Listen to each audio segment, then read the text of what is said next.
चमचमीत अशी छोले पनीर तयार करण्यासाठी रात्रभर भिजत घातलेले 1 कप छोले घेतले. यांना सर्व कुकरमध्ये घालायचं. आवश्यकतेनुसार खडे मसाले घालायचे. चवीनुसार मीठ घालायचं.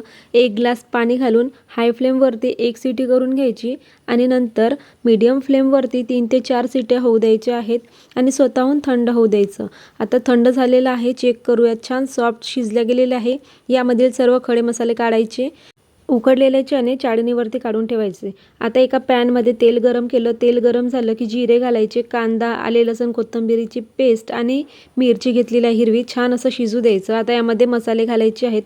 त्यामध्ये अर्धा चमचा धणे पावडर, जिरे पावडर, गरम मसाला, 1 चमचा भरून छोले मसाला घातला, थोडीशी हळद, लाल तिखट घातलेलं आहे 1.5 चमचा. अर्धा मिनिट परतून घ्यायचं. 3 ते 4 चमचे पाणी घालून तेल सुटेपर्यंत परतून घ्यायचं आहे. 3 टोमॅटोची प्युरी घेतलेली आहे, त्याला सुद्धा शिजू द्यायचं. आता इथे दुधावरची साय घेतली.